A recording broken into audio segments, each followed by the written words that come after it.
Du coup, avec ce que je viens d'expliquer dans la vidéo précédente sur le fait de remplacer l'insupportable sensation d'impuissance par une sensation de responsabilité et éventuellement de culpabilité, euh, j'aimerais vous inviter de revoir dans cette perspective votre système autocritique. Donc la part de vous,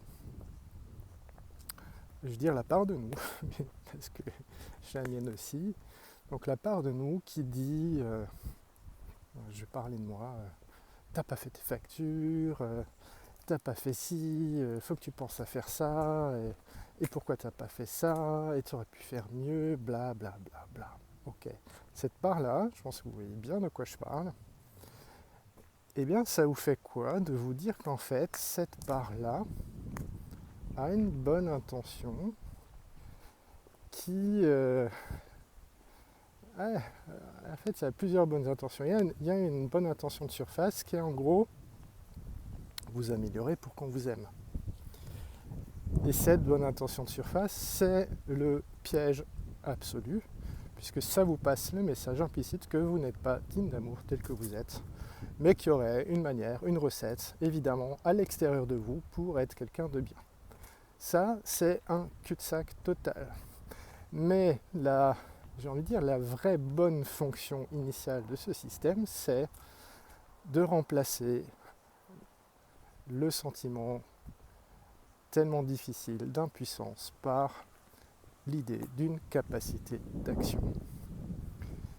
Et donc imaginez cette part de vous là, peut-être imaginez-la comme une personne qui passe son temps finalement à vous critiquer, mais essayez de voir cette personne maintenant comme une part qui essaye de vous protéger de ce sentiment d'impuissance. Ça vous ferait quoi de voir ça comme ça? Ça vous ferait quoi comme émotion, comme sensation? Vous vous diriez quoi? Purée, en fait, ce système-là, cette part de moi, s'est mise en place pour éviter que je ressente de l'impuissance. Ok.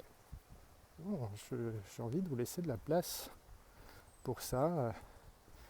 Peut-être mettez la vidéo en pause.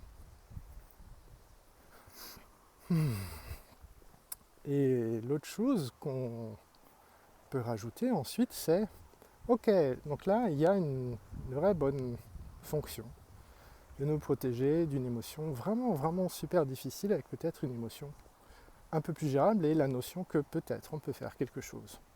Bon, il y a un côté cool. Par contre, là où on doit être intransigeant vis-à-vis de cette part-là, indépendamment de sa bonne fonction ou de sa bonne intention, on doit être intransigeant sur la manière de le faire.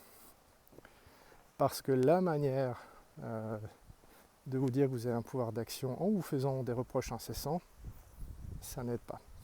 Si ça aidait, vous ne seriez certainement pas en train de regarder cette vidéo et vous seriez heureux dans votre vie. Donc, ce système s'est construit dans des conditions où c'était pertinent, mais il perdure à un moment de votre vie où il n'est plus pertinent en tant que tel. Donc on a besoin de remplacer ce système par d'autres qui vont être plus adaptés, plus fonctionnels et qui vont mettre en œuvre les qualités d'un adulte sain, à savoir de l'empathie, de la compassion, du soutien, de la validation et des conseils quand on a besoin de conseils, mais en général après avoir fait de la place aux émotions.